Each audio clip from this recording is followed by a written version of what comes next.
Okay, this will be the last video of this chapter. Again, like, prepare your questions, have your notes with you so you can write your questions. Now we're talking about cartilage. Cartilage is a form of supportive connective tissue. This is the second group. And cartilage is made out of polysaccharides called chronodentin sulfate. Okay, so it's basically polysaccharides. That is the matrix. Within this matrix, there is the chondrocytes or the cartilage cells. And these cartilage cells are located within a space called the lacunae. Cartilage tissue, we will understand all of these terms, okay? So don't worry about them now. For the cartilage, it's a vascular tissue. So no blood vessels running through the cartilage. And all of the nutrients, all of the waste need to be diffused through the matrix, okay? And that's why cartilage is very slow healing tissue, because there is no continuous supply of blood. We will see three examples or three types of cartilage tissues in our body: hyaline, elastic, and fibrocartilage. Hyaline, this is the most common type in our body, and within it, within the matrix, we will have collagen fibers that they have a large number of these polysaccharides. The main thing about hyaline, and we will see it in the lab, it's clear. So you can't really see, if you are looking at this image, you can't see the collagen fibers, meaning there is no like a real obvious bundle of fibers as we saw it in, for example, in the dense regular or dense irregular. No, rather it's all embedded within. So the collagen fibers will run as like single fibers, not as a bundle, okay? So they will run as single fibers, and that's why you can't really see them at this magnification. And as we said, hyaline cartilage is clear. We have these chondrocytes. These are the chondrocytes within the lacuna. The lacuna is their space, the space that these cells are occupying. Where do we find them?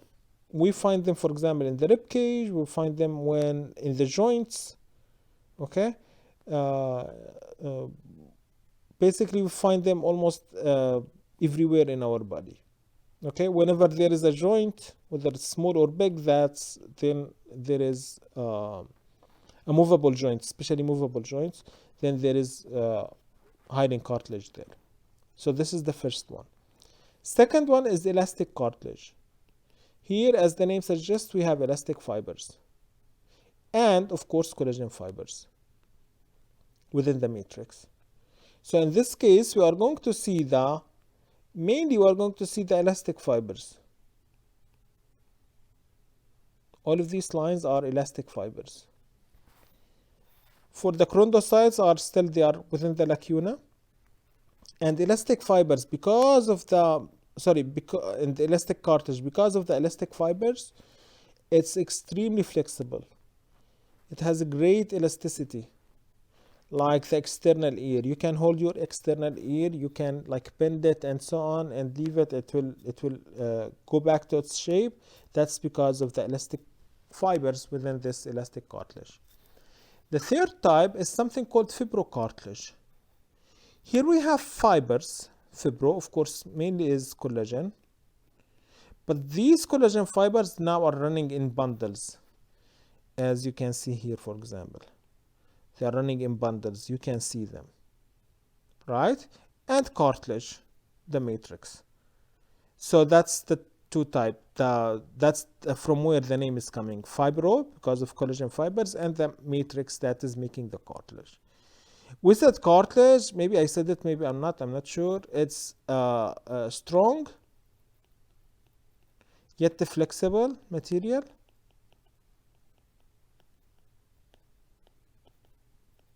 And one of its nature, all of this is cartilage, is that can bear pressure or bear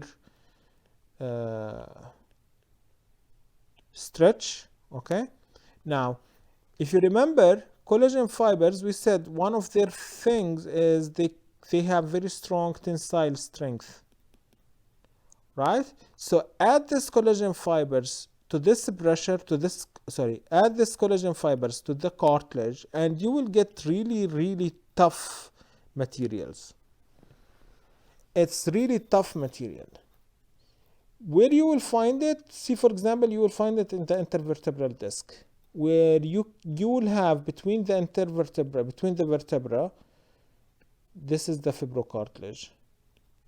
You will usually have on the vertebral disc a lot of pressure. So if this was hyaline cartilage by itself, it will crack easily. It can't withstand all of that pressure. But because it's fibrocartilage, it can withstand a huge amount of pressure. Technically, we are using our vertebral column almost in every movement. And that's why these intervertebral disc can withstand that much pressure, because their nature of the fibrocartilage. Bones, we said the bones, we are going to study them in a separate chapter, so you don't really need to bother about them now. For the blood and lymph, just understand that these are types of connective tissue. Blood is the only fluid blood and lymph are the only fluid connective tissue. Blood is made out of two things. That's the only thing I want you to understand. The blood is made out of two things, plasma and the cells. Cells are red blood cells and white blood cells. That's what I want you to understand. The blood is made out of plasma and the cells, white blood cells and red blood cells. What does it do? Transport nutrients, salts, and so on. For the muscle tissue, very briefly, we have three types of muscles. We have skeletal muscle, cardiac muscle, and smooth muscle. Usually I will,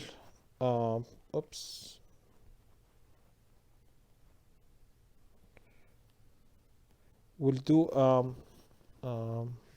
a table to compare between them. Okay. Or actually no. Or maybe yes. I don't know. This is my first time doing it here. So skeletal muscles, cardiac muscles, and smooth muscles.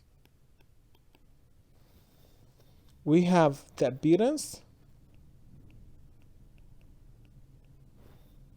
location,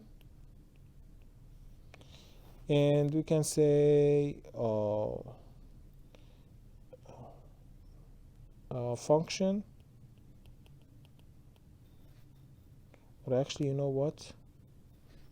Not like this.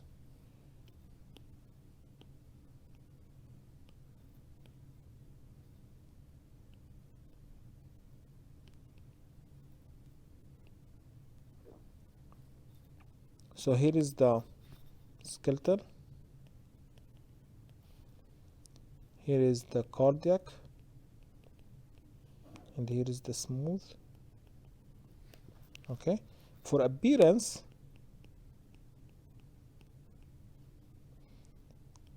these would appear striated, meaning that the cell would have lines on it. Okay, cardiac muscles will appear striated. Also, the cell will have lines on it. We'll understand that later. The smooth muscles are non-striated. That's the appearance. Shape.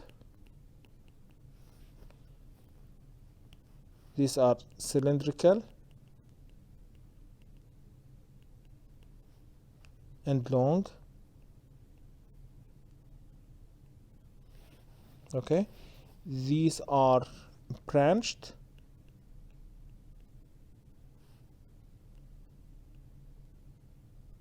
cells like this, and the smooth muscles are spindle shape.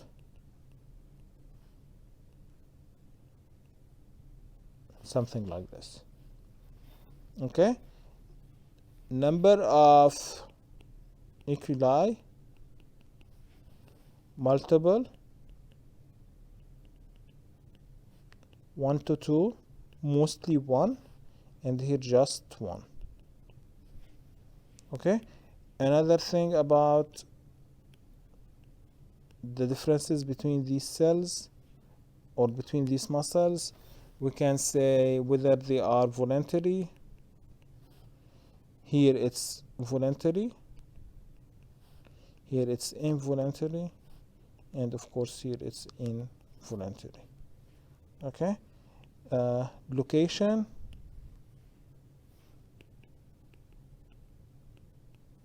and maybe function. Here associated with bones or around bones, and therefore its movement. Also they are responsible for producing heat. Should use different color. For the cardiac muscles, they are in the heart and only in the heart. Okay, so that's the function of the heart, pumping blood. Okay, whereas the smooth muscles, where we find them in layers of the walls of hollow organs. Talking, for example, about the stomach, intestine, blood vessels, and so on. Okay, all of these areas we can find smooth muscles within them. So basically, this is the table that would compromise, or not compromise, sorry, compare between the 3 types of muscles. Okay, we can work it out in the lecture as well, but that's what I need you to know about muscles from this chapter. Let's go back to here. This is how the skeletal muscles can appear. I can't zoom this more. Okay, but you can see it in the slides, and you can see these tiny lines here, for example, in this area, that's the striation. This is how the cardiac muscles will appear. As you can see, these are branched cells. Okay, whereas here these are long cylindrical cells. Okay, and these are the smooth muscle cells. This is one smooth muscle cell. For the nervous tissue, you don't need to really bother about it. Just understand that we have 2 types of cells in the nervous tissue, neurons and neuroglia. These are supporting cells, but we will understand that, all of that we'll understand it later. Of course, nervous tissue is important in sending and receiving electrical signals through the body, so it's like for communication in our body. Now, other things related to tissues are the membranes within the human body. These membranes are basically made out of epithelial tissue and the connective tissue connected to them. Remember, each epithelial tissue is supported by connective tissue. And we have 3 types: cutaneous membranes, mucous, and the serous membrane. The cutaneous membrane is basically the skin. And here it's a layer of stratified squamous epithelial. Beneath it there is a connective tissue. Okay, and this is the dry membrane. This is the only dry membrane in our body, and it's important in protecting the body from pathogens, from outside materials, and so on. We will understand all of this in the following chapter when we talk about the skin, but at least for now, understand that this is called cutaneous membrane. The other membrane is the mucous membrane. That is also epithelial tissue and connective tissue. Remember, we said in the connective tissue, they are lining the hollow organs. For example, like this is the lung, the blue line is the connective tissue. Okay, now within this connective tissue, above it, it's covered with the mucus. This is, for example, in the respiratory system, the same thing for the digestive system, the same thing for excretory system, the same thing for reproductive system or tract. All of these are covered with the mucus. Basically, any system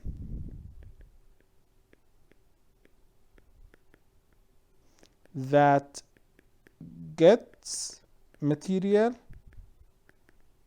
from outside will be covered, is covered with a mucus. So this is a form of protection to prevent invasion of microorganisms, viruses, and so on. So this is the mucous membrane.